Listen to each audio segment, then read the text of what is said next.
Playoffs? Don't talk about playoffs.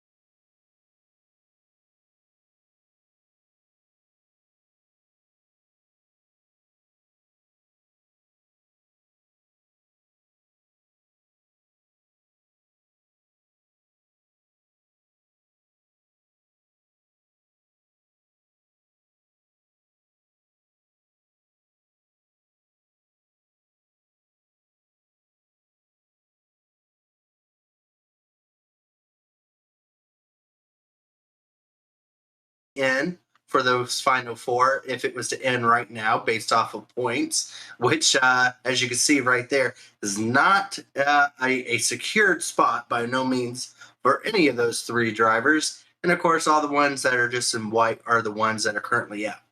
Now, even the driver all the way back in 14th, Dustin Dewar, he has 2 races. Points for him probably won't matter so much. All he has to concern himself with is a win to try to see if he can get himself locked in here. As you see, I think we only have a 1-point difference between 4th place and 5th place, Cody McCorkle and Jonathan Cutlip. So by no means does any driver feel comfortable. And this is one of those tracks that they are going to be pretty much uncomfortable the entire time. A very slick, flat track here at Gateway. Qualifying is underway for these drivers. And I know a couple of them were saying how loose it will be on that racetrack. Very old surface on there, so iRacing has made it very, very slick. So while we wait for qualifying to wrap up, Dave, we've watched, well, you didn't see the first race of the playoffs, but we've watched every race coming up to this point. And, you know, it's hard to pick a favorite so far. We haven't really seen any of these drivers that are in the playoffs truly be unstoppable. Is there any driver that you're looking at tonight that might have a shot at trying to get themselves locked in tonight? Well, Chris Wright is always, he's very consistent. He doesn't seem to win a lot of these races. I don't know if he's won any at all this year. I can't remember, but he's always up there at the top. He might be able to lock himself in maybe on point if he gets these 18 points. Got 16 points clear of the next guy, so depending on how he does tonight, he might be able to lock in without the win. Rest of those... that's also your truck sponsor, too, huh? Yeah. No, yeah, Chris Wright definitely won the regular season, has some good points coming into the playoffs, and he had a really good finish the last race that we had in the truck series to get really the farthest ahead that anybody can be at this point, 18 points above that cutoff line. He just needs to try to back that up with a really good finish here tonight to kind of complete that points run that to just feel safe going into the final race of the playoffs here. Playoffs? Qualifying only has about 30 seconds left here. I would have to say the driver that we're going to have to look out tonight is probably Justin Fuller.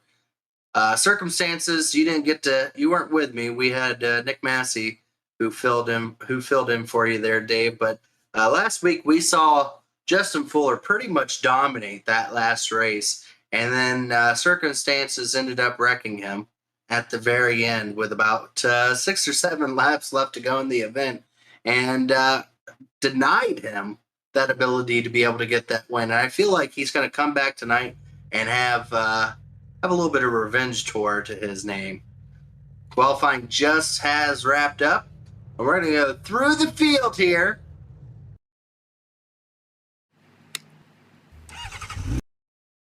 It doesn't like it when it changes things. Did you get to put that sound bit for playoffs in? Yeah, Dave? I did. Playoffs? Okay. Talk about playoffs. I'm just gonna let you get one more sound bit into it if I said playoffs again. I got it. I played it 3 times so far. I'll have to go back and listen to it. Alrighty. All right, so qualifying has wrapped up here, and as I stated, Justin Fuller coming back with a revenge tour here. It's going to be starting in the first position. His teammate there, Troy Eidson, is going to be starting second next to him. Winner of last week, already locked in, just trying to see if he can maybe play a little bit of buffer for his teammate, Justin Fuller there. Third place to starting position tonight will be a Leighton Norgar for Abbott Motorsports. Fourth place tonight is going to be Jonathan Cutlip for Pro Edge. Ethan Burrell is going to be starting in the fifth position, just trying to get out there to get a win. One more for him for this season, not running for points. William White will be starting in the sixth position for Abbott Motorsports. Corey Abbott will be starting in the seventh position. Those are Abbott Motorsports came to play tonight. 3 of them in the top 7. Jesse Racines will be starting in the 8th position. EJ O'Rourke going to be starting in the 9th position. Chris Wright will be rounding out the top 10 and the 10th position. Joe Francis will be starting in the 11th position for Aggressive Eagle. Andrew Hardcastle will be starting in the 12th position.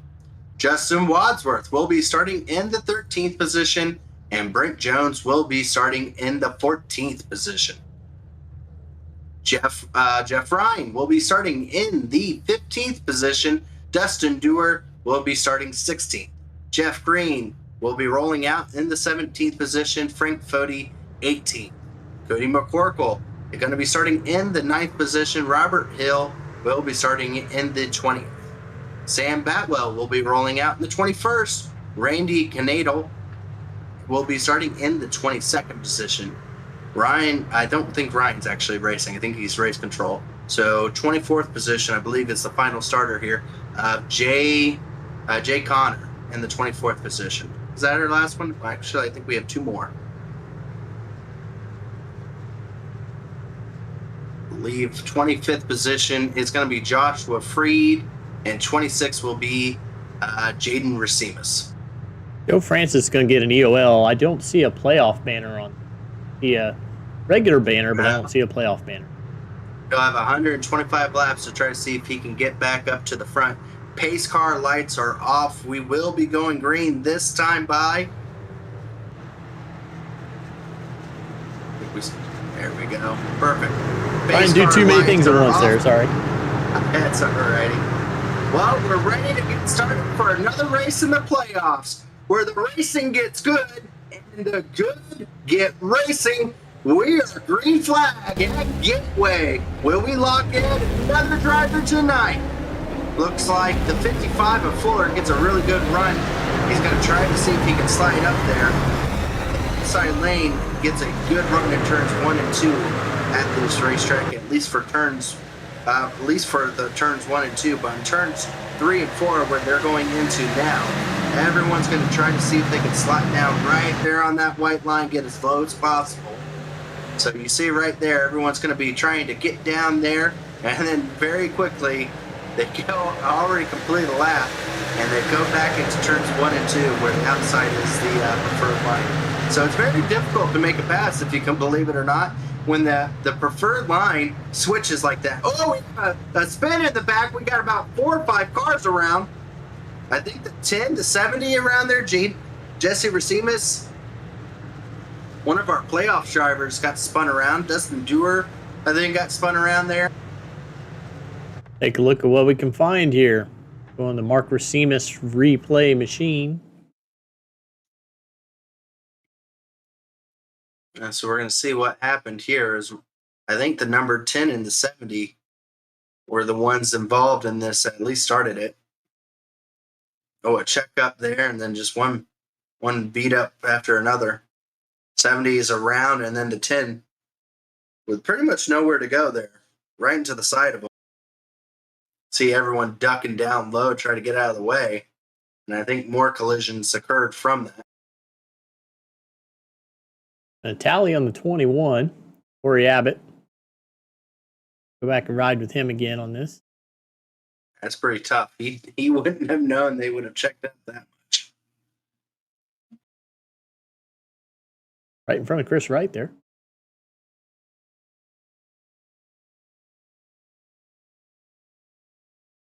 And just took a little contact. Didn't even take much.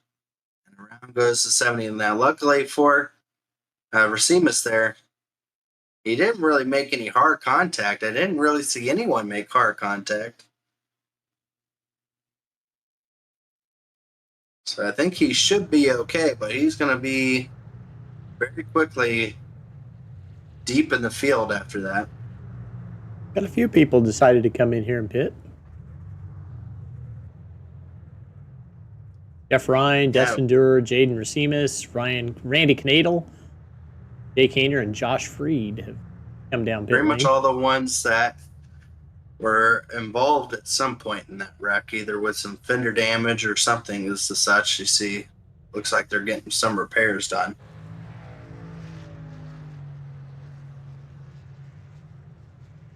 I think there's a second tally going on the racetrack.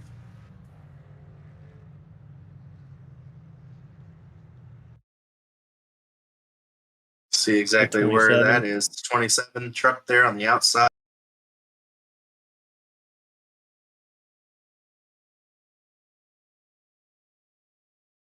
See what ended up giving him the tally.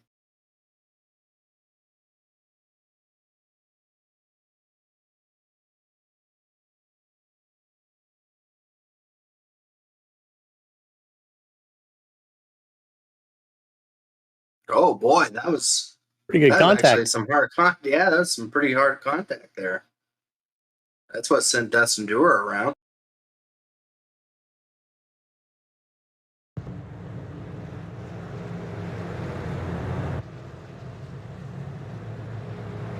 Well, back out front, Fuller is still leading this event with his teammate running in second. Fuller trying to do what his teammate did a couple weeks ago and lock himself in and make it to where he is stress-free for the final race.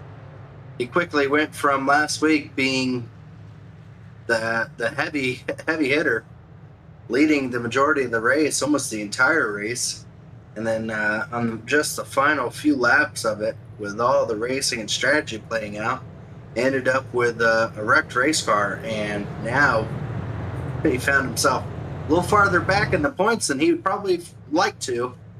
But trying to correct that here today, all you have to do is get a win, and the points really don't matter.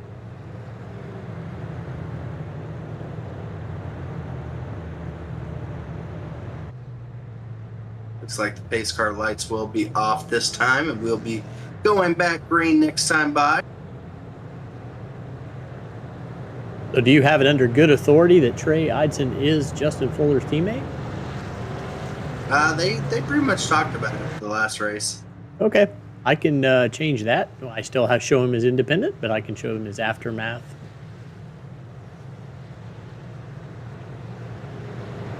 Going by Chad's info, you know what that does. Yeah, that's true. Well, again, I don't know if he adopted them.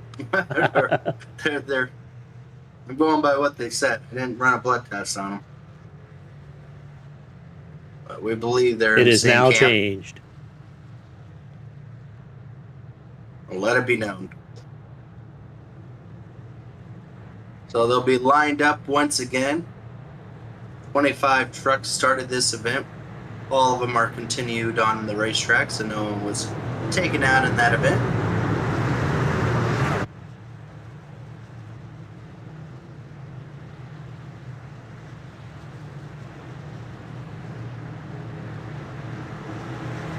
Pace car is going to be going down this time. They'll be going to the Geico restart line here. Green flag is back out now. And it looks like Fuller got a really good jump. He's going to be able to clear him even past the start-finish line. He was able to clear him. So Fuller back out front, going to jump back out to the outside lane again. Outside lane turns 1 and 2 with a big advantage. Just able to not have to pinch the car as much. And get the run that you need down this long back straightaway. Keep that speed. So good start for everybody. No one really causing any issues on that start here.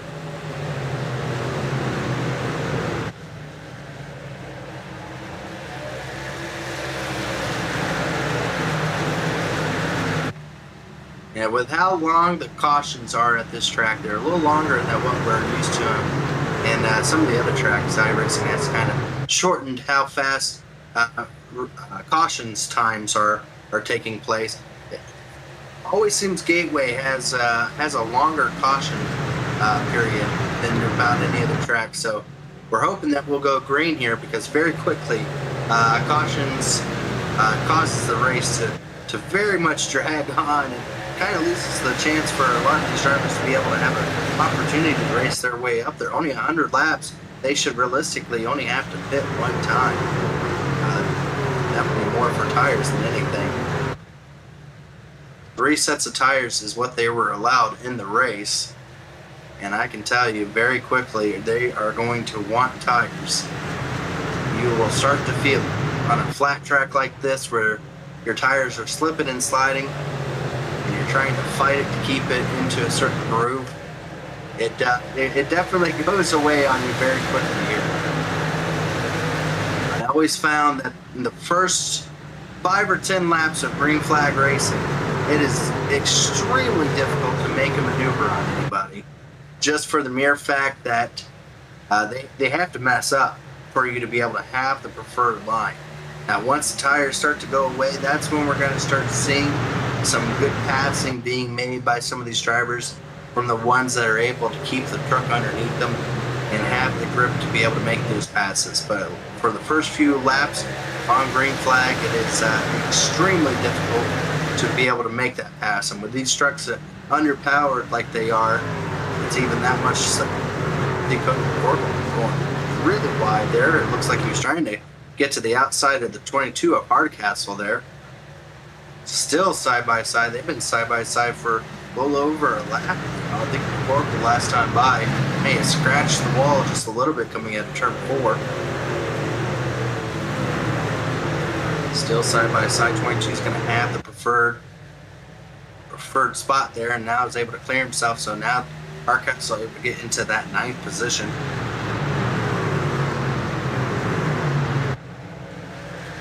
See their battle for the 3rd starting to shape up just a little bit. Oh, Norgard.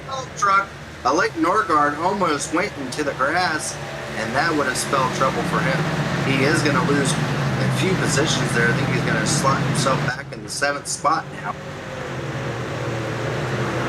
That's an issue you make if you're not in the groove that everyone races. Oh, you see Hardcastle make contact with the outside wall there. Yeah, if you try to make that bottom lane work where you're trying to turn as much as possible to get underneath the driver, it gets extremely loose down there. Again, these trucks, they are slipping and sliding, and if you're not in that preferred racing groove, it's going to make it even harder for you to be able to stay under control. So Lake Norgard went from 4th down to 2nd. You see there now we got teammates starting to set up there. We got the 2 Aftermath Motorsports 1 and 2, and then Pro Edge 3 and 4. See how that's all playing out. So we got it back for position back there. I think that's the 23 making pass on Sam Batwell. That is a position for, I believe, 17th position. 17th, yes. I see a couple people making contact a little bit further back there. I think that's Brent Jones in the 49 truck.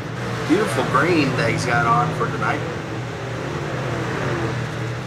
See a little bit of damage on the side of him for making contact with the wall. See Joe Francis. Woo. Just barely get by the 41 of Frank Fody there. Joe Francis in that 35 having to start from dead last with an EOL to his playoff banners. Didn't have the correct playoff banner, but he is starting to make his way up there very quickly, all the way up to 14th spot.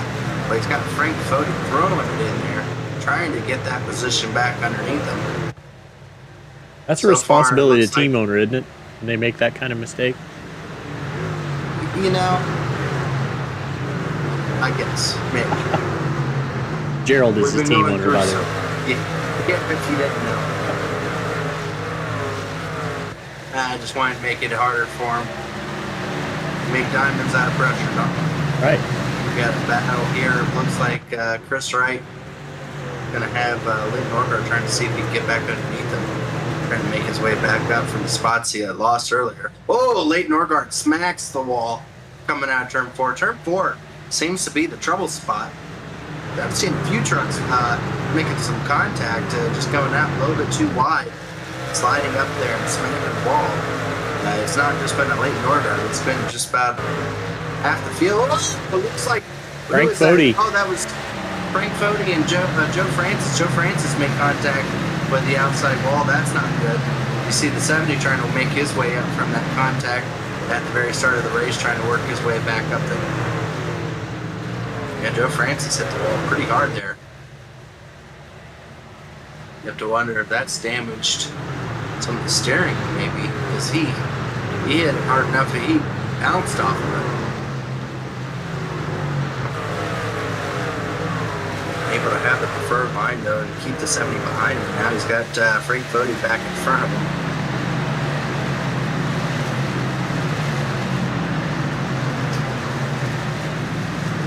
Now we're starting to see when the drivers that have done a good job at saving their tires and the ones that have not. Looks like Justin Fuller and Trey Eidson really have nothing to worry about up front there kind of comfortably. Just kind of conserving their stuff and going around there. So both Fuller and Eidson just kind of cruising out there, but you're starting to see some gaps being formed. They're starting to put a gap on Cutlip. 3 wide. 3 wide down the back straightaway. Jeff Green throwing it in there, able to get all the way up there. He's underneath, he's above O'Rourke there. Ooh, the O'Rourke got sideways. I think Jeff may have lifted just to get a little scared. The 41, which is actually the 28, was 26 was going to make some contact with him.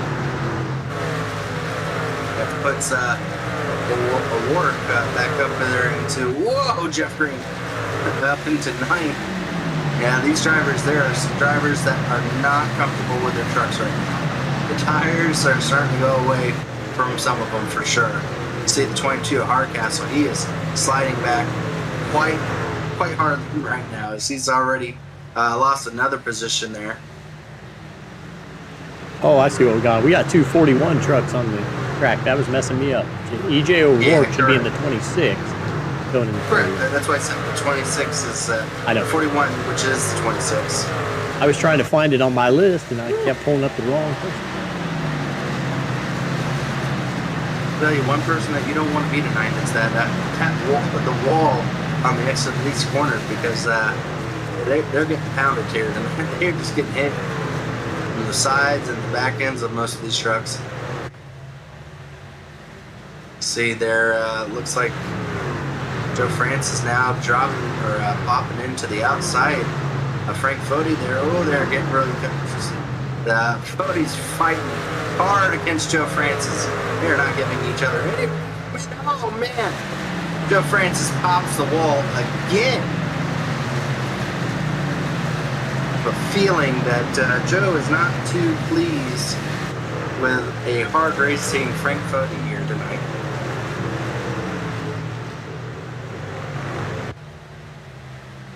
Still trying to figure out a way around them. They're quickly coming up to a quarter of the race already completed. Up front is still Fuller leading the entire event so far. Cutlip now finds himself a second back, and Ethan Burrell right behind his teammate. Probably a little timid to make that position change, knowing that his teammate needs to try to get into the playoffs. Sam Batwell shooting up high there on screen. It's going to allow the 95 to go around. That's Robert Hill.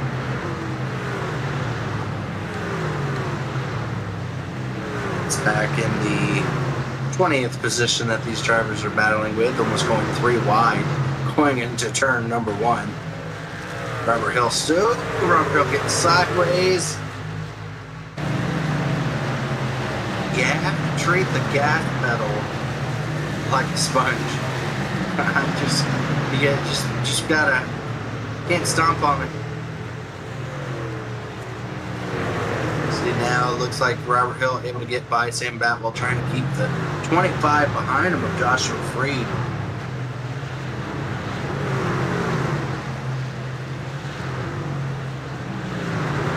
Looks like Joe Francis a little farther up. Once again, got underneath and got loose underneath the 41. Gotta wonder if Joe's eventually going to try to move him out of the way. Joe's racing to try to get in on points, trying to get these points positions back after getting EOL to the back of the field for a playoff banner. I wonder if he's going to start moving some guys that are not in the playoffs out of it.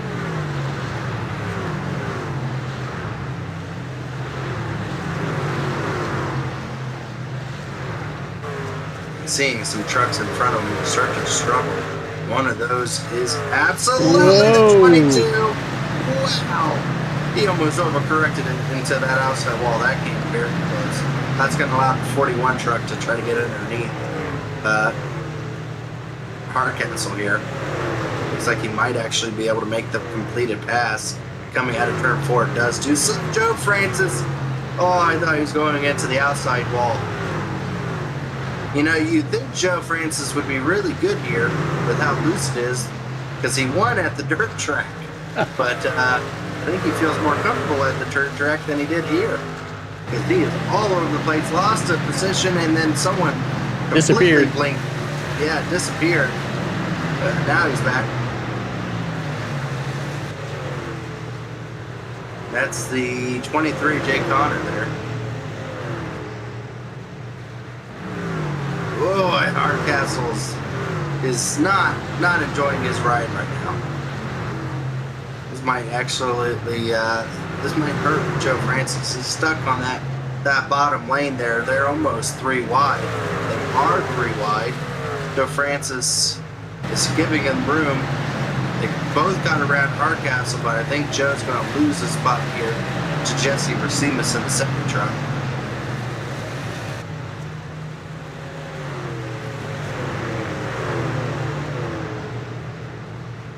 Nothing close up front, folks. You're not missing anything up there right now. Now it's still Fuller up front, in front of Eitzen. They put a little bit bigger gap on Cutlip and Ethan Burrell. And that's just kind of how it's steadily going for those drivers up there. This is the city. They're going to have to refill some of that wall at the end of this race because they have taken chunks out of it. Tracks get wider over there. Yeah. Yeah, they're finding new purchase. they're widening the track out.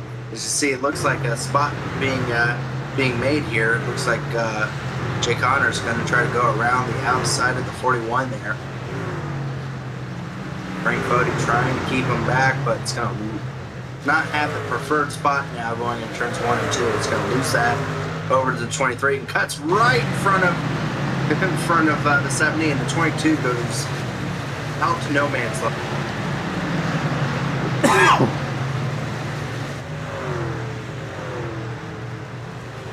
And this right now it's the spot to watch because it might be the spot where there's a caution. We don't know how these drivers are driving really hard, and I don't think any of them have saved anything for this point. See Jesse Racines trying to get now a purchase on the 41 here. Oh, Joe Francis taps the ball a little bit there coming out of turn 2.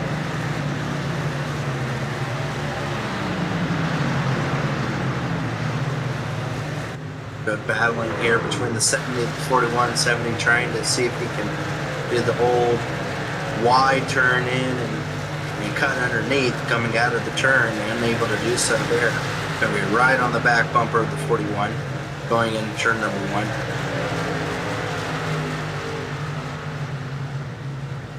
Once again, the 70 going to try to look underneath. This is where they usually get loose. He's able to keep it underneath them, but unable to make that maneuver on the 41, but he's right there on the back bumper.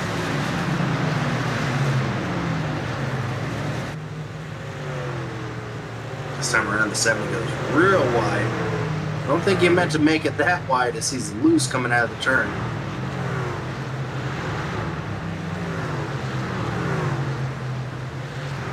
Joe loses another spot there to Jeff Ryan.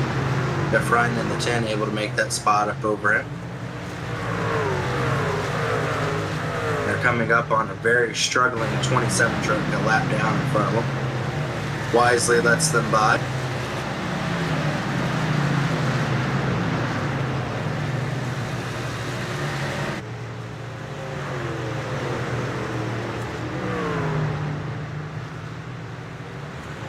And up front, we really aren't missing anything. Fuller now finds himself 0.7 of a second over Eidson. Pretty much just keeping that gap there. Eidson's still in front of Cutlip, and the top 8 really hasn't changed any in a while here. White and Wright both have lost a little time to the leader here. And Jeff Green trying to make a charge back up there.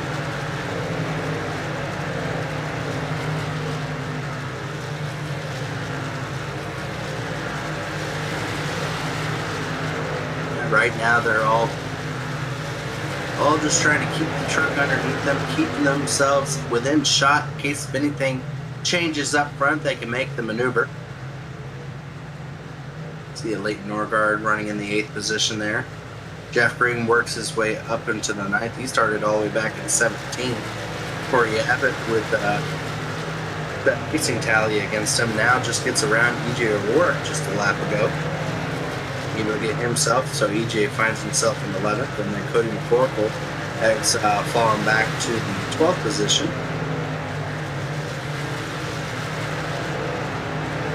And back there's Jay Connor there in the 13th. Making his run up to the front here, doing a really good job. Frank Fody still holding off a group of people behind him. Right behind him, Jeff Ryan, able to just now get around Jesse Racinas in the 16th position. And then Joe Francis still trying to figure out how not to get on the wall anymore. And Andrew Hardcastle is slotted back in 18th. Oh man. Joshua Freed just watching the show in front of him. And Destin Brewer finds himself in 20th. Hoping for a caution so that way he can get some stuff fixed. Because we got another battle here now for the, I believe that's for the 14th position. Correct. Frank Fody's still trying to battle. Lets the 10 go by, but here comes the 70. He threw it in there. He wants to follow through. He did not want that door closed on him. Able to keep up to the side of him, but he's not going to have the preferred spot in turns 1 and 2 here. It's off a little bit, trying to see if he can maybe make a run coming out of the turn. Able to make the pass even. So Jesse Racima's finally able to get around the 41 truck.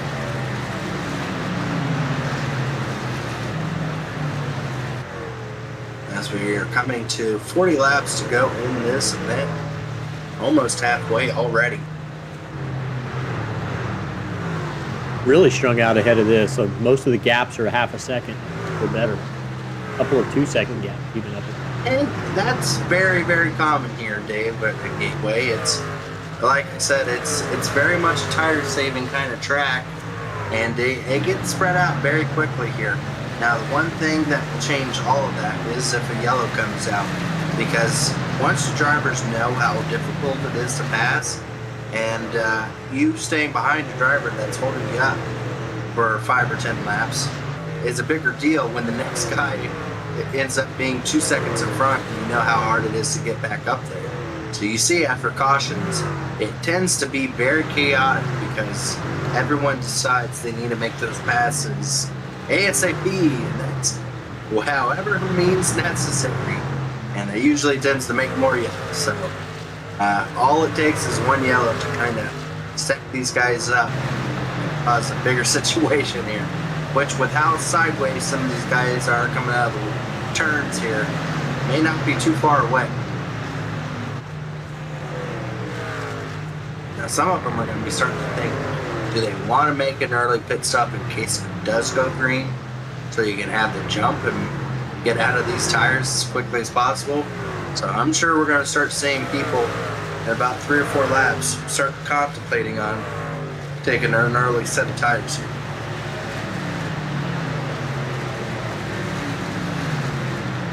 Joe Francis once again trying to make something of a pass here on the 41. He's tried and he's lost a few positions from that. So Joe Francis now back and behind the 41.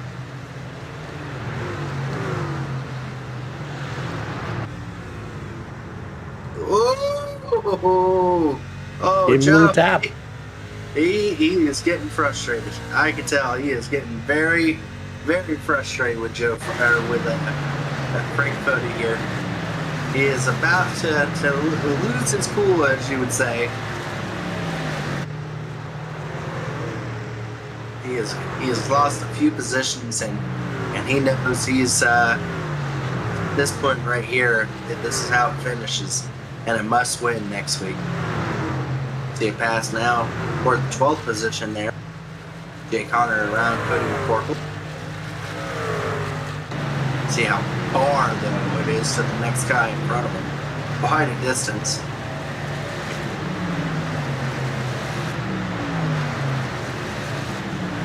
Got our first truck down pit lane, Ethan Burrell.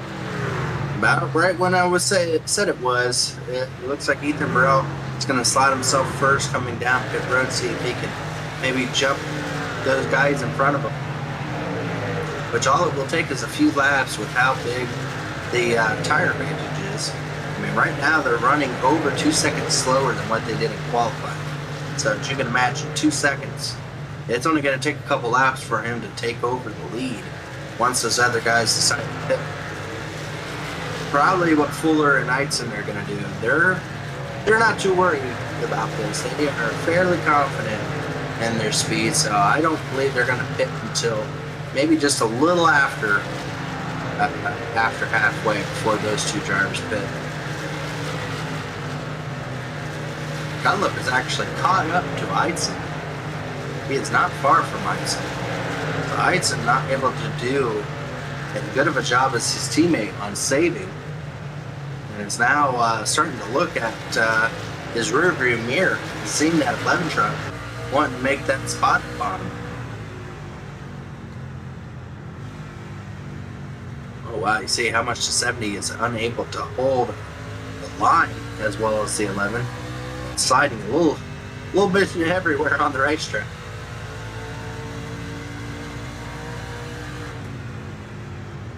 Good onboard shot here with Jonathan Cutlip going into turns 3 and 4. Right there, they want to ride right there on the line. They don't want to go too far. They hit those rumples on the very bottom and it upsets the truck.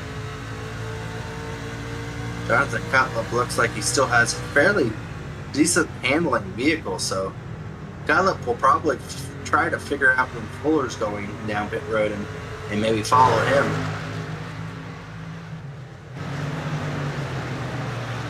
Keep an eye on some of these other guys when they're going to go down pit road. You see right there, we're going to see a prime example of how much tires mean to people. Oh man, 37 had so much of a run, he almost ran over Eitzen there and almost hit the outside wall, wrapping around to the outside of him. But right there, going in one turn, he was able to make up 2 positions there. So you get a prime example of just how important brand new tires are.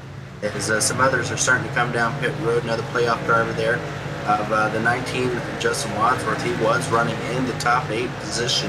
Now going to be coming down pit road. See if he can gain that advantage. Oh, Dustin Dewar. Oh, no. That is not how you come down pit lane. Oh, boy. That is going to be night over for Dustin Dewar. As that was a hard hit. Front of that truck is gone. Yeah, no, it's mostly tires now.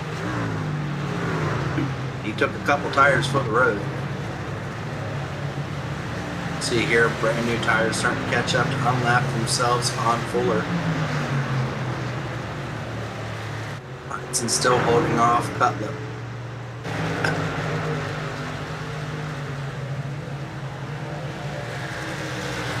Going to make quick work of him for sure. So he's going to drop underneath of him and clear him before they even get halfway through that turn. So 2 seconds is what you're seeing the difference there. Some others coming down pit road, that would be Cutlip, or Corey, I mean.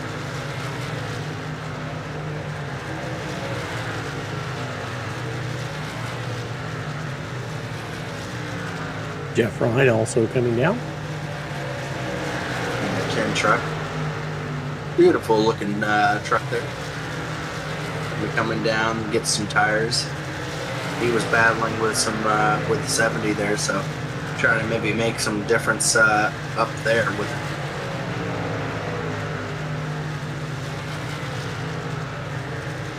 Fuller's still on the track as they're getting close to the halfway. I believe this time around he should be completing the halfway lap here. And as I stated, it'd probably be a couple laps after that was when he decides to pit down pit road.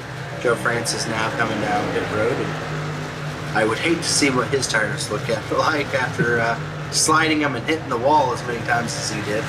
Right side of the truck looks pretty good though. I don't know how. I really don't know how you can see any of the numbers. How many times he's bounced off the wall, but that thing's resilient. So it's quite entertaining. Good battling back here, further back in the pack here. These four drivers have been on top of each other as the leaders are coming up behind them. You see right there, the 55 is not far behind these four drivers of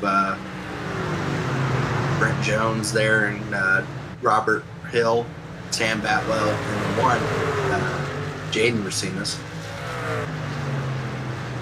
Surprisingly, all those drivers they still haven't pitted. You'd think with how far back it fell from the leaders that they would decide to come down pit road. But right there, you're starting to see what the just kind of an idea of what new tires time-wise is going to have. I mean, by the time the 55 comes down pit road, Ethan Burrell should probably have like an 8-second lead, 10-second lead almost.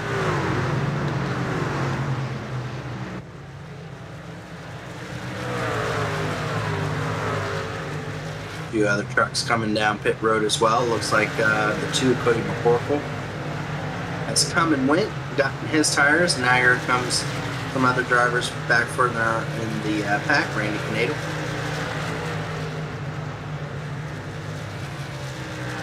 Black Rifle. I've went to a Black Rifle company.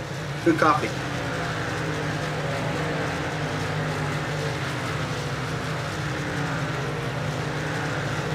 Yeah, this one driver we haven't really talked about was that 43 truck. I think he just came down pit road and got some tires.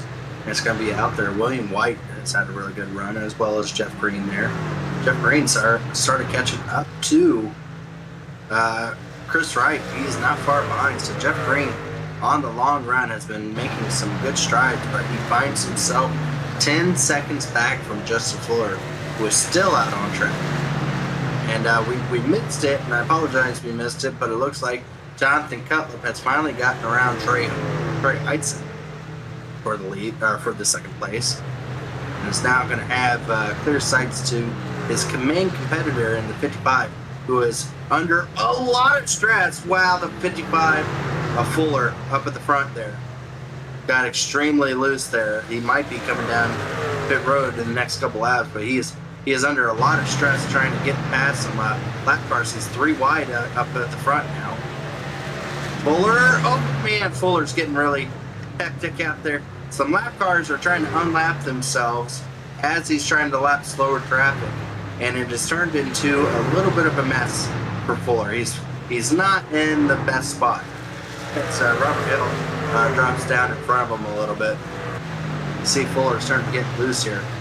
You'd have to guess Fuller's probably going to want to come down pit road and get him out of this spot. Oh, he's going to bump Robert Hill, a lap down car. He bumps him there going into turn 3. Little message? A little bit of a message there. Wow, Fuller's getting sideways. Fuller is not being very patient here. And trying to bump these guys out of the way. He's going to slide up in front of him there. Now he's going to have the 12 of the Leighton Norgard, who's trying to get his lap back, going to be up underneath him, trying to make that spot back. That's lost a little bit of time. I think he's lost almost a second to Jonathan Cutlip. You can jump back and see how Cutlip got around Heitzen here. Yeah, so this was the battle for second place. Cutlip, after staying behind Heitzen for so long, able to get run here. It's going to drop to the outside of him. It looks like Heitzen just let him by. It was very courteous of him. So Heitzen just let Cutlip by there. That's why it was so fast. We never caught it. EJ Award coming out on with a fresh set of tires. Now that Fuller has somewhat of a clear trip, he's starting to put a little gapping between him and Cutlip once again. Now the question is when do we decide these guys are going to come down pit road?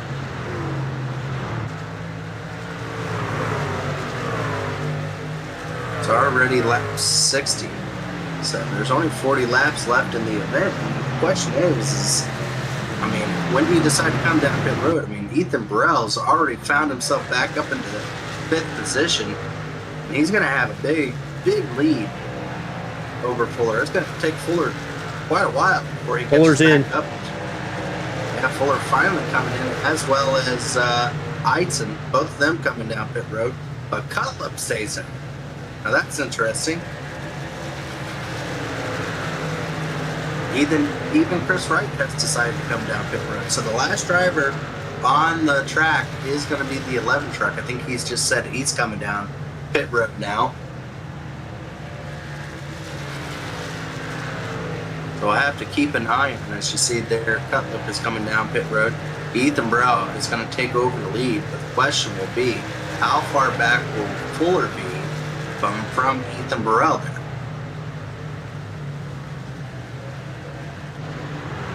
See Cutlip having to go oh so slow. Now you see that ladder there, Dave? Yeah. You think, oh, that ladder there probably is invisible, really. You know, they wouldn't really put a ladder there in the middle of pit road and iRacing. No, that's absolutely there. Oh, Cutlip went through his pit box a little bit. Yeah, you have to be careful with that ladder there, Dave. You can hit it? Because you can hit it, and it will stop your truck flat. It will destroy the truck. So do not hit the ladder. Okay. So Ethan Burrell out front now. Fuller finds himself over 10 seconds back and 3 trucks in between him as he's making quick work of Wadsworth there, already getting around him. I would have to say that's enough time if it goes green that he should be able to make that back up on Ethan Burrell to get back around him. But the real question is if there's a caution, they have another set of tires. It's going to put Ethan Burrell in a really good spot. Fuller just turned the fastest lap of the race at 34.28. And he almost turned his truck around too. He almost hit the wall coming out of turns 1 and 2. And he's coming very quickly. He's already knocked a second off in 1 lap time over Ethan Burrell. So it may not take that long for him to catch up to Ethan Burrell. Now the question is why did Cutlip wait a lap to come down pit road? Because he has let Heitzen around after having that pit road mistake and having a slower lap due to not having fresh tires as Heitzen.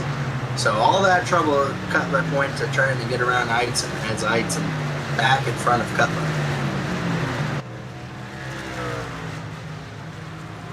It looks like Fuller will be 2 in Burrell in about maybe 4 or 5 laps. They're about a second apart on their lap. I think it times will right be now. lap 73 when it gets to it. Lap 73. I'll take 71. We'll keep an eye on that because he's got 2 trucks that have to get around as well. Ethan Burrell knows he has to try to keep Fuller behind him. He has his teammate still trying to get himself into the playoff, which is Cutlip. So he might be playing a little strategy to help his teammate out here. But block, but with Cutlip's woes on pit road, hitting as late as he did, will make that very difficult even if Ethan Burrell is the best blocker known to man.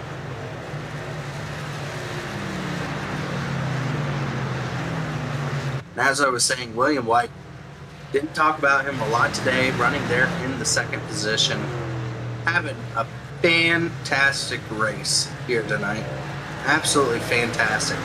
Running in second place here, and was in the top 10 all day long, and just continuing to run very, very well. Started in sixth, running second right now. He probably will not be able to stay in front of that 55 for all too long, but he may have a really good shot at a maybe a fourth or a fifth place finish here.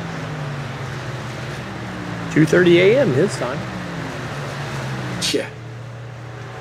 He's young. I don't know if we'll see if he'll be doing that for a super long career with that type of time frame. Now Fuller finds himself almost 6 seconds back. See if he is still able to get there in your time frame there. That's 3 laps there, Dave. I don't know if he's going to be that fast. We'll see. We will see. Looks like Cutlip and Corey Abbott are about to have a little bit of a battle here, which won't be too much of a battle. Cutlip has much fresher tires. And, he's going to try to see if he can get around him. As right in front of him, he will do so. Hudson's right on the back bumper of Wadsworth.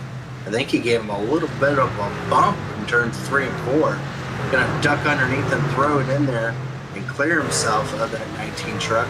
That will put Hudson back up into the 5th position. And that's gonna set up Cutlip starting to gain very quickly here to try to see if he can make a pass in a quick motion. Fuller, before I could even say anything, Fuller has already passed William White for that second position.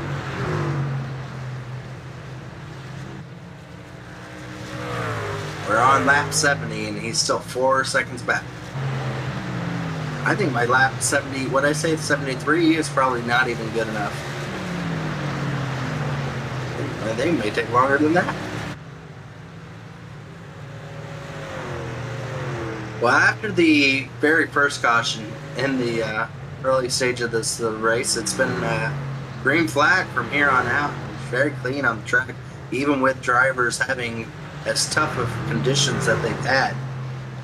It's still put on a really good show here, as we've seen strategy play out.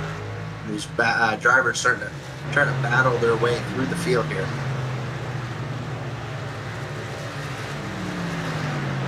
There's a little battle for 4th position as Eidson is able to get underneath the 12 truck there of a Leighton Norgard. Looks like he should be able to clear him going in turn number 3. That will put Eidson up into that 4th position.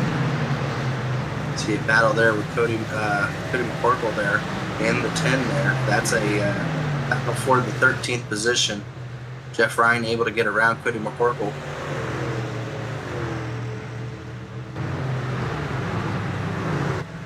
Now Cutlip trying to look his way past the 12 truck there of Leighton Norgard coming out of turns 1 and 2. Going to have the run down the front back straightaway there. Once again, should be able to make that pass clean. Turns number 3. Cutlip has a ways to go. He still has a shot at maybe getting, if it's green flag until the end of the race, still has a shot for getting that second place, but he finds himself about 6 seconds back from Fuller. I just don't think there's any way he can make that up. See here, now it looks like Fuller finds himself under 2 seconds and quickly gaining. I was wrong with 73. We should have put more credit on Ethan Burrell being able to put on the pace there. He might be able to hold off quite a few more laps here.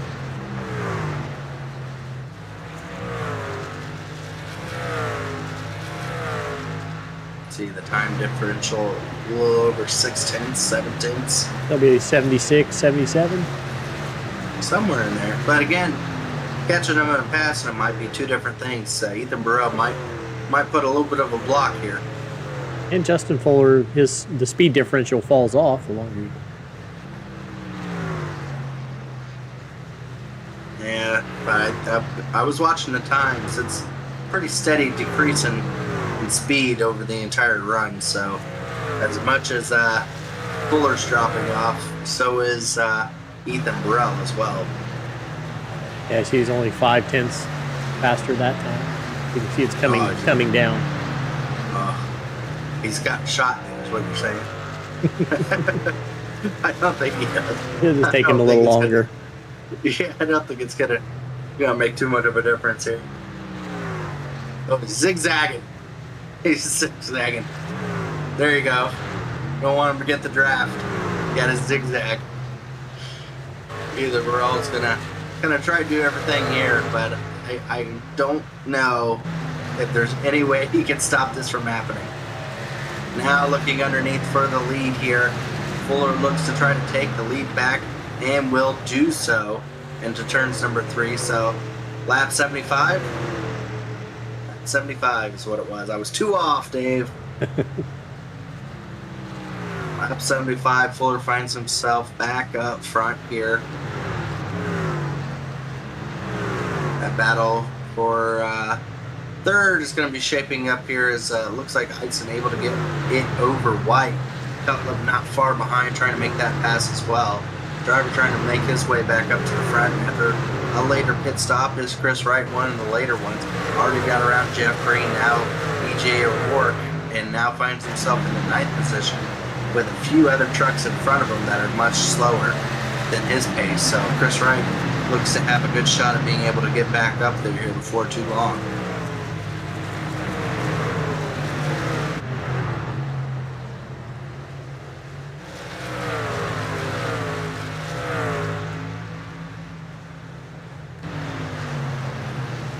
Fuller back out front, already a second over Ethan Burrell after taking the position from him about a lap and a half.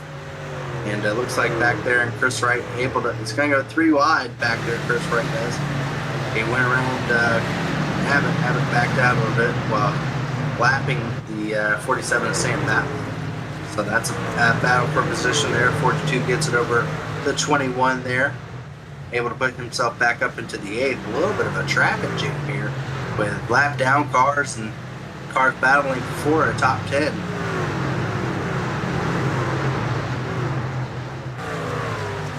See here with Chris Wright trying to run that bottom lane there as they're coming up on some slower traffic. Oh boy, that was who was that? It was a black truck there. I didn't even see who that was. That might have been the 27. No, I think that was the 23 of Jay Connor there, almost slamming the wall. Oh, Sam Batwell slaps the wall a little bit as well. So a little bit of a traffic jam, like I said, happening there in the midst of the outside top 10. See here now, Chris Wright sets his sights on the 19 of Wadsworth. Robert needs to get up there so I can take a photo. Come on, Robert.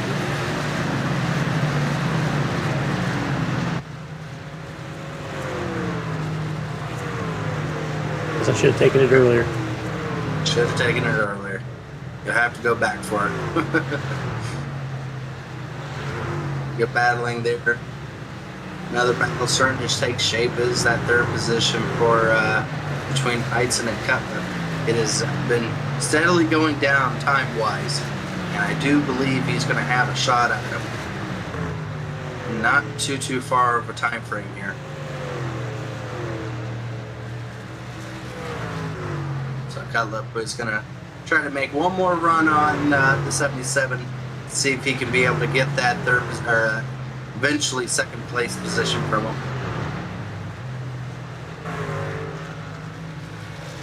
Back there, Chris Wright now trying to make a maneuver on Wadsworth, right on the back bumper of that 19 truck. Taking a look to the inside here, going down the back straightaway. Chris Wright underneath the 19 truck. Is he going to throw it in there to keep it underneath him? No, it looks like he backs off just a little bit. Ooh, right on the back bumper. The 42 is on the 19. Oh boy. I almost thought that was going to be a caution there. I thought he was going to turn him. So now Chris Wright to the inside of the 19 truck once again. Trying to hook up those rear tires off out of the turns there. Side by side down the back straightaway there. 19 able to hook up once again and clear himself. I'm going to wonder, is Chris Wright actually going to put the bumper to him?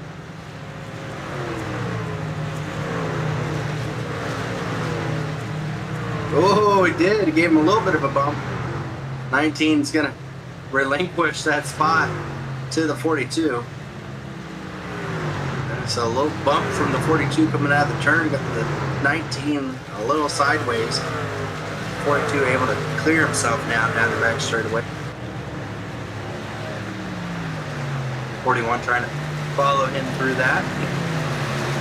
EJ Ward now finds himself into that 8th position, battling with the 19. Gerald, we have not paid any bills. That's true. Let's go ahead and, before we get to the last 10 laps here, let's go ahead and do a thank you and shout out to some of our sponsors here tonight. Okay, let me pull that up here. This is the Stay Tuned Sports podcast series. Stay Tuned Sports was started in 2016 by two friends, even though hating each other's teams, with the purpose of producing a sports show like no other. They wanted to create a show that would cover all major sports with a little bit of comedy mixed in. Stay Tuned Sports releases weekly episodes covering NFL, NHL, Major League Baseball, and even some college football. So if you're looking for some hot takes mixed in with some good ball busting, then this is the show for you. Stay Tuned Sports, your home for sports nonsense. Our premier sponsors, TA Services. For over 36 years, TA Services has been a trusted domestic and international full-service third-party logistics provider, offering freight brokerage, managed transportation, warehouse and fulfillment, and cross-border logistics services to shippers around the globe. TA Services moves what matters to you. TA Services team makes ship happen. Blue Egg Marketing. Blue Egg is the marketing department for small businesses. Small business owners, Blue Egg is your biggest fan. We help businesses punch above their weight. Finally, the host for tonight's race, Worldwide Technology Raceway. Worldwide Technology Raceway is a motorsport racing facility in Madison, Illinois, just east of St. Louis, Missouri. It features a 1.25-mile NASCAR Cup Series, Craftsman Truck Series, and Open Wheel Series. It also has a 2-mile infield road course that's used by Trans Am, SCCA, and Porsche Club of America, a quarter-mile NHRA drag strip that hosts the Midwest Nationals event, and the Kartplex, a state-of-the-art karting facility. That's it for tonight. We got them in. Yeah, caution just came out too. Oh, I could have read them during the call. You could have done it through the caution. We'll do our video ads up for the caution here. But caution is out, and we'll try to see if we can go back and figure out what it is. I think it's the 95 here.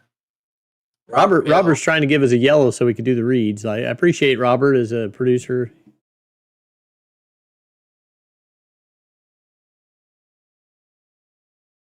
It looks like he just went a little too low, got sideways.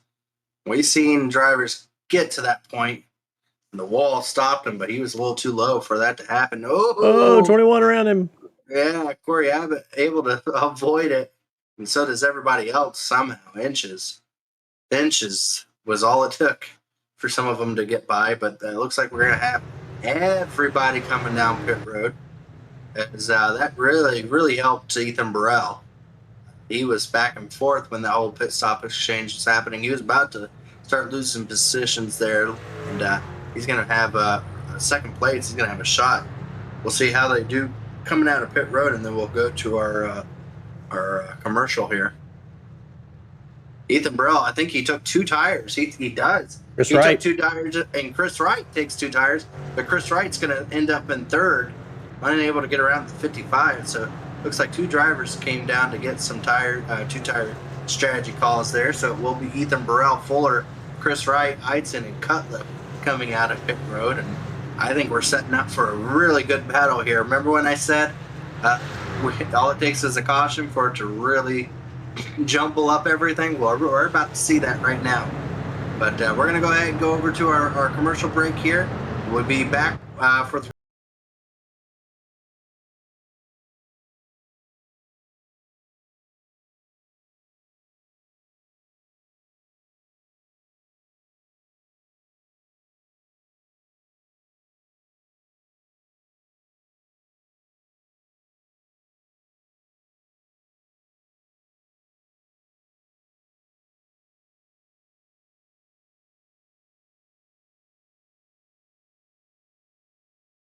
Racing isn't easy, but experiencing it is. iRacing puts you in the driver's seat with the industry's leading sim racing game. Drive on laser scan replicas of the greatest racing circuits from around the world. Go head-to-head against other drivers chosen by skill-based matchmaking to ensure competitive racing at every level. Compete across all your favorite series. In officially licensed cars, engineered to deliver the most accurate driving experience possible.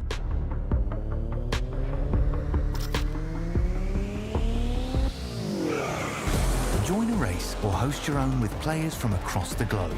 Race against the computer or in a league with friends. Feel the thrill behind the wheel. Visit iRacing.com.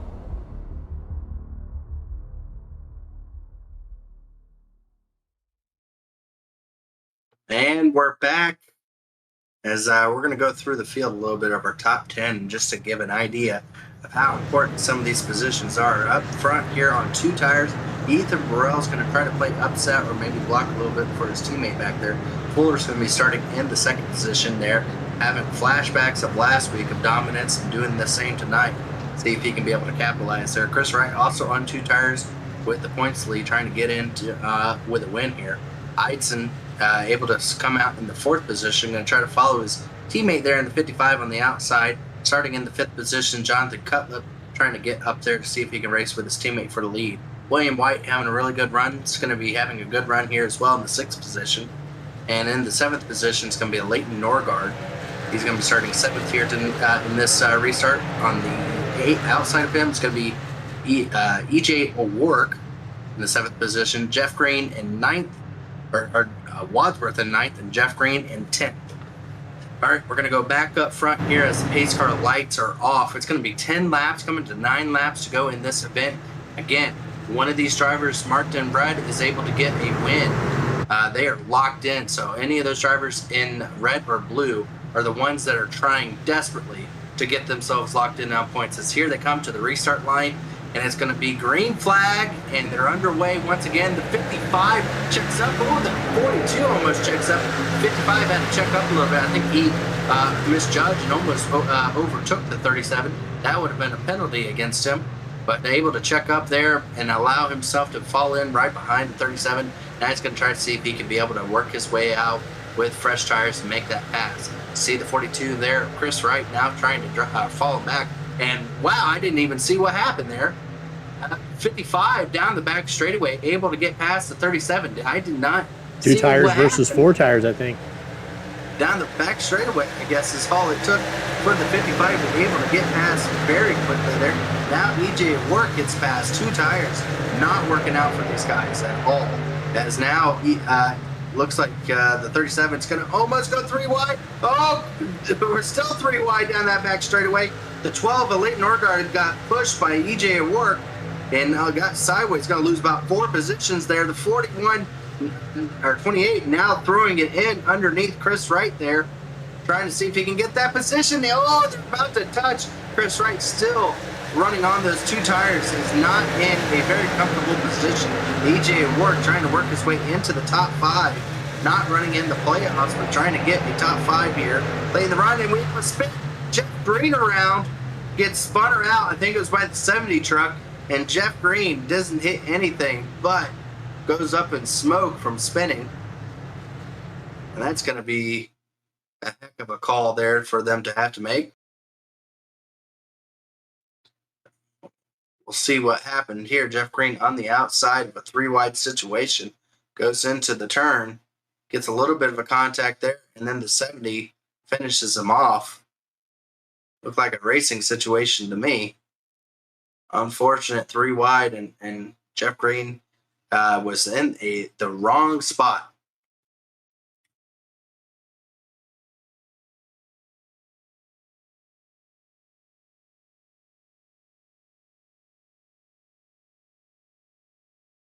Another aerial view of what happened here with Jeff Green. And just a little tap there, got Jeff out of his line and off the throttle, and 70 had nowhere to go but into the back of him, spun him around. Luckily for Jeff Green, makes no contact with anybody, just loops it back around and able to get going under Green here, or able to get going here. So that changed the top 10 a lot. Chris Wright and the 37 there did not have a really good start here. Ethan Burrell lost a lot of position, as well as Chris Wright. And that's going to set up where Fuller's now out front with Eitzen running in second. And now Cutler is going to try to see if he can make his position back here. EJ Warwick made some very, very strong moves there. And I don't know how much friends he's made with Chris Wright, because they made a lot of contact in that pole exchange there. William White now back down to 7th. Justin Wadsworth in 8th. Another guy not too happy there with E.J. O'Rourke as a late Norgard. Joe Francis now finds himself back into the top 10 after being taken out of that top 10 at the beginning of the race. Now finds himself back up there. Now this is going to set up, I think, a natural green-white checkered here, because I think we still got a couple more laps of caution. Again, this track here, iRacing, for some reason, has down for very long caution laps. So we do quite a bit more laps here than we do on a normal race track that we run at. That they just count more laps of caution.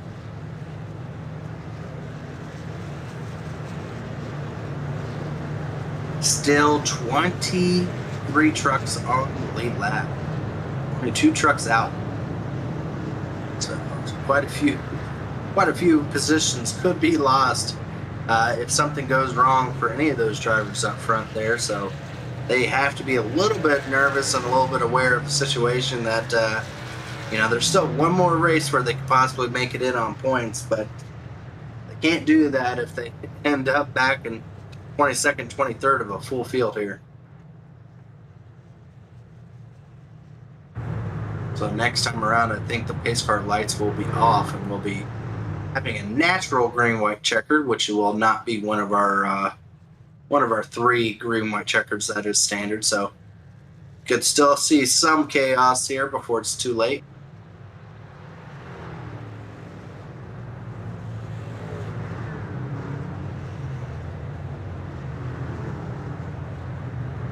Now the question is Fuller going to take the inside or the outside with his teammate? If he goes down to the inside, that's going to give the 77 the preferred spot going into turn 1 and keep the 77 having an easier time of keeping those drivers behind him. Or is he just going to take the safe route and take the outside lane for himself? Looks like he's decided to take the outside for himself there. I was shocked by him a little bit. I thought he would want his teammate onto the outside to hold off everyone behind him.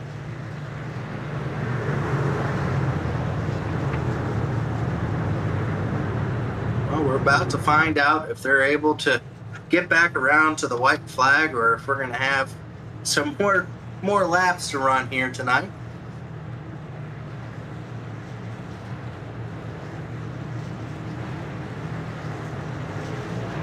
And the drivers in red and blue are the ones that if they win tonight, they are locked in and will mark their colors in green for the next race, like the 77 is. That driver is locked in to the 4-man playoffs at the end of the season. So here they come to the restart line. It's going to be Fuller up front here to lead them. 2 laps left to go in this event. They are green flag. Once again, Chris Wright does not get a good start. They're in the 6th position. As going in turn number 1 and 2, it looks like the 55 able to clear himself, as well as the 77 and Jonathan Cutlip. So 3 drivers are single file at the front of the field. 1 driver really making his way up there. EJ O'Rourke now trying to get past Ethan Burrell, and does do so with those fresh tires. So far, everyone's clean. I don't see any beating and banging back there. As here they come out of turn number 4. It looks like we will get the white flag, so it will end this time. Going into turns 1 and 2. Driving perfectly smooth like he's done all night, Justin Fuller. Able to come out of there right up near the wall. As drivers are starting to put some blocks down the back straightaway here. Fuller has no worries behind him going into turn number 3. And coming out of turn number 4 to punch his ticket into the final 4 like his teammate. Fuller is able to get it done, taking his revenge from last race to this race and able to knock his way in with victory. Justin Fuller takes it at Worldwide Technology. Wonderful job by Justin Fuller there. Able to have just a perfect race go his way. Didn't matter what strategy people pulled, if it was 2 tires, if it was pitting early. Justin Fuller had the speed to make none of that matter. So he's able to get it done here. And he is going to be racing for a championship at the end of the season. As he comes down the front straightaway to celebrate. For him, Aftermath Motorsports now has the first 2 drivers locked into the championship. So Aftermath Motorsports very quickly took over half the spots for that championship race there.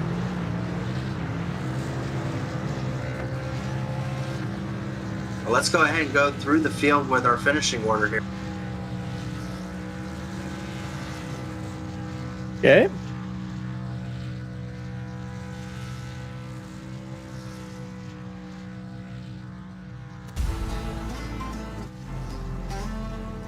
Now, finally, marked in green, Justin Fuller able to get it done. Unable to do so, like I said, 1 race ago, had the dominant car then. Had the dominant car now, but this time around, able to finish it. Able to beat his teammate there, Trey Eidson, for that lead there. Trey Eidson comes home second. Jonathan Cutlip still will have some really good points going to his way.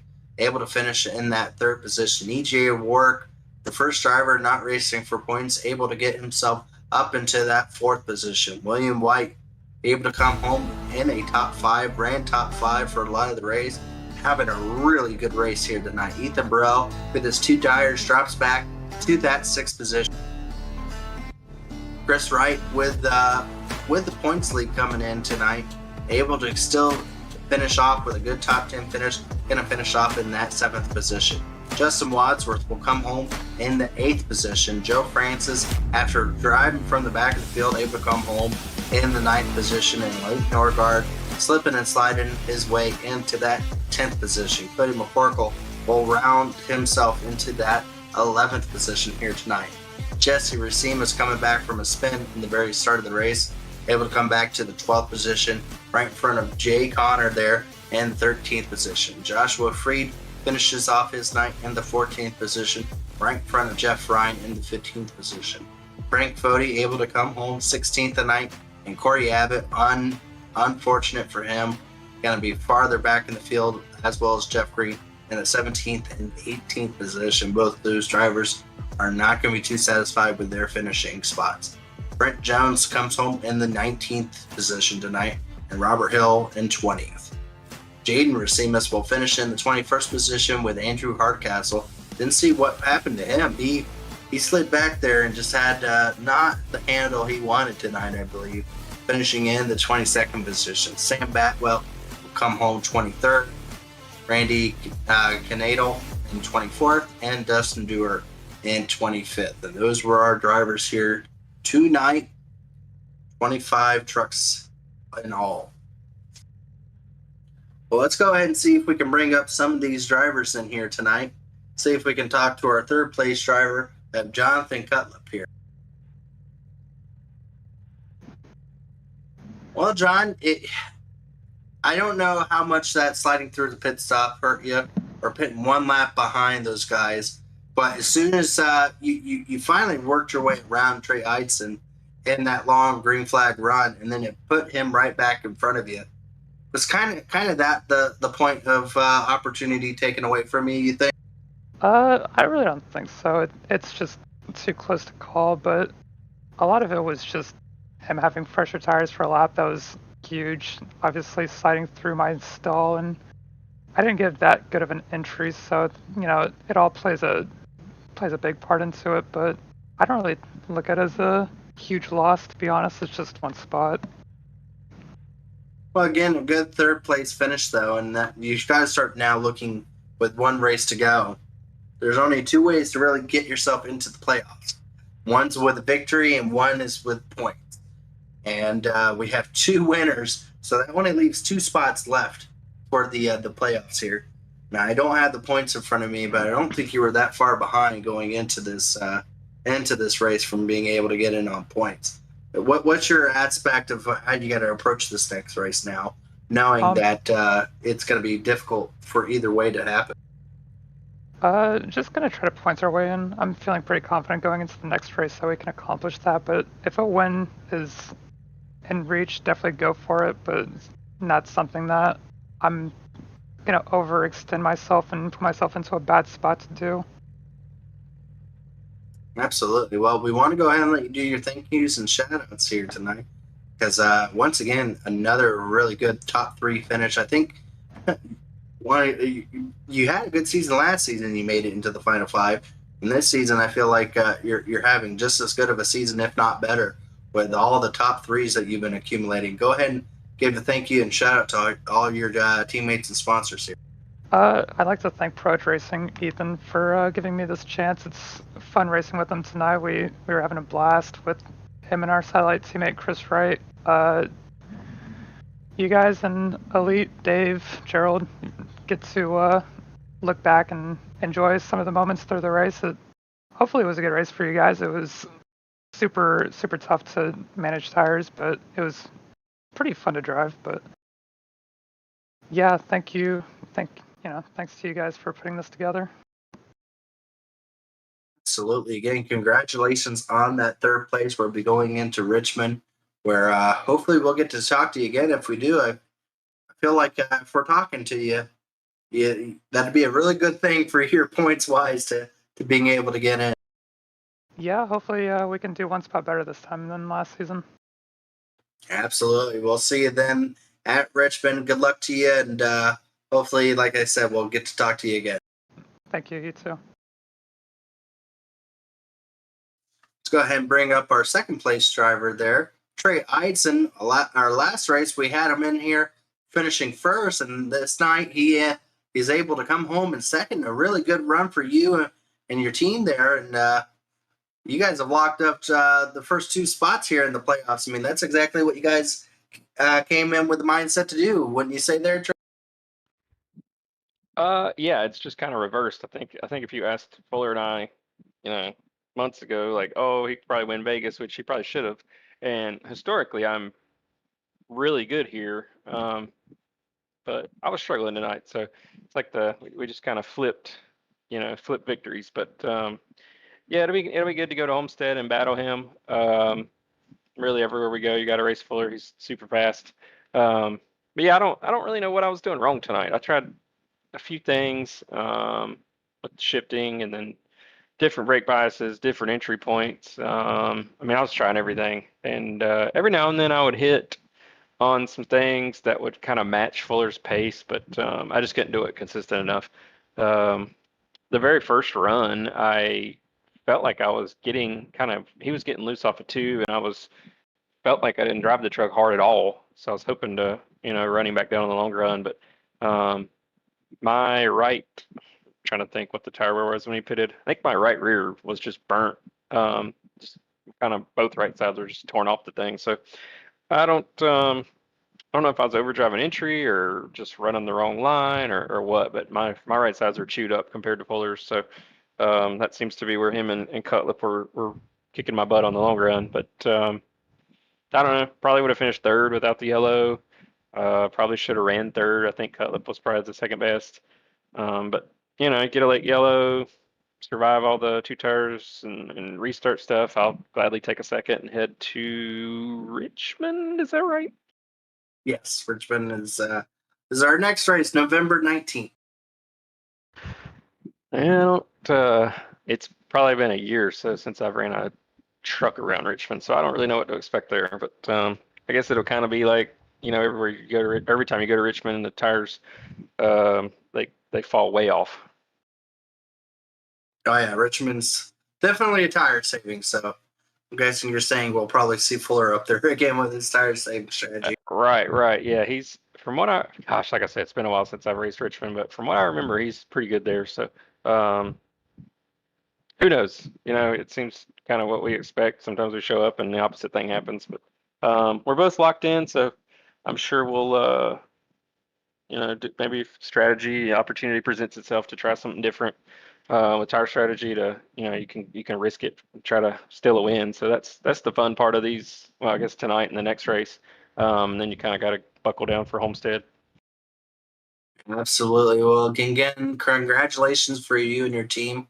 Really good finish here tonight, and just another race closer for that championship for you to be racing for here. So hopefully you'll come into it with stride, and we want to go ahead and let you do your thank yous and shout outs here as allows everything to be possible for you to be able to race here tonight. Um, the honest answer, thanks to my wife, she always kind of takes care of my 4-year-old as far as like bath and bedtime.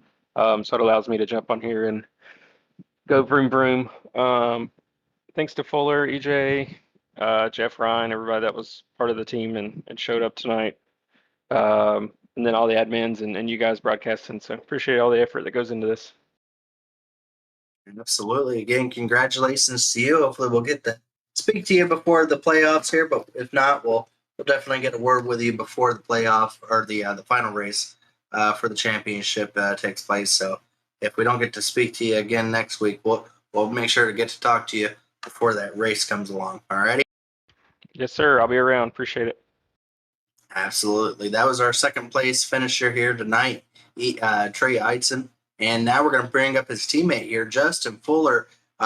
Probably took some aggression from how things turned out the last race. Came into this race with vengeance, is what I said at the beginning of the show, and did just that. A dominating performance. Just absolutely all around exactly how it should have played out for you the previous race when you saved just. Yeah, pretty much. That's kind of how I look at it. I mean, last week Trey was right there with me the whole race, so I mean anything could have happened, but I should have at least walked away with the top two, at bare minimum. So that definitely stung. Tonight makes up for it a little bit, but you never get those races back, which is unfortunate. So, I've had a few races get away from here in the Truck Series, and I'm just fine. I'm glad to just finally get one. Absolutely. Well, just like Trey here, or Trey is, you're locked into Homestead. You're locked in for going for a championship. And it's very, very satisfying when you are able to do so because it is so hard in the Elite Series. I mean, talk about a playoff scenario where it goes from 14 drivers down to 4 in 3 races. So you very quickly have to start producing some results to be able to get that done. And here in the second race, you're able to get it done and lock yourself in. So you take one of those 4 spots, regardless of how anything else happens. That's got to feel really good for you. Yeah, we get to go to Richmond next week and just have some fun. See if we can get another victory. And I'm here to win, and I'm not going to shy away from that at all. I'm not going to just lay over for people next week if the race points being locked in. I'm not going to race dirty, but I want to win races. I think winning races is more important than anything. So, and this round was really good for me. Vegas is a great track for me. Gateway is a great track for me, as you've seen. Richmond is also it's an okay track. I usually perform pretty well. I don't usually win there, but I usually run really well. So I had a lot of expectations going into this that at a minimum I would have pointed my way in. But after last week on how that ended up, I felt like tonight going into it, I definitely had to win. So I know I wasn't too far out on the points cut. I'd be interested to see how this would have played out points wise after tonight. But yeah, it's a good feeling to go know next week that I don't have to win. I'm already in. Absolutely. Well, again, congratulations on tonight's victory. We want to go ahead and let you do your thank yous and shout outs because now we get to talk to you before the race at Homestead to get words with you as far as how things go. So we'll get to talk to you before Homestead Championship race, regardless. But we want to go ahead and let you do your thank yous and shout outs tonight with this absolutely dominating performance. Yeah, thanks to you guys for putting on the broadcast. Thanks to all the admins here at the Elite Racing League for what they do. Thanks to Stay Tuned Sports Podcast, I believe is what it's called, for sponsoring the series. Thanks to everybody that watched. Thanks to everybody in the race. Another great, clean race. Just an unfortunate yellow there at the end. 2 races in a row. Got to figure that part out. But thanks to Trey for always keeping me looking good out here. Thanks for him to being a really good teammate. And just looking forward to the next one. I've had a lot of fun here at the Elite Racing League, and looking forward to continuing that on next week in the Homestead. Absolutely. Again, congratulations. We'll see you at Richmond. See if we can be able to go 2 for 2 going into the championship final here. That would be a good time. Thank you. That was your winner there, Justin Fuller. Overall, very good race. It was clean. We had some good late race cautions there to set things up, and it didn't change the outcome. Justin Fuller came in strong and able to knock it out of the park, able to get that win. 2 spots are secured. 2 spots are left coming into Richmond next week. You're not going to want to miss it. It's going to be a short track determining 12 drivers for 2 spots. Again, anybody can win to get their way in, and only a few will be able to point their way in. So there will be 2 different types of races going on at that point. So you're not going to want to miss anything as we get closer and closer to this championship run. These drivers' intensity will start to rack up here, and it's only going to put on a better show for everyone. Thank you, everyone, for showing up here tonight. Thank you for Dave Huckleberry for always bringing you these wonderful shots here. Can't wait to see what we're able to do over at Richmond, and Dave is going to have everything updated for everyone to be able to see. So appreciate Dave for everything he does, and appreciate everyone for tuning in tonight and all of our racers going for this championship. We thank you, everyone, and we hope everyone here has a wonderful night. We'll see you again next Sunday at Richmond.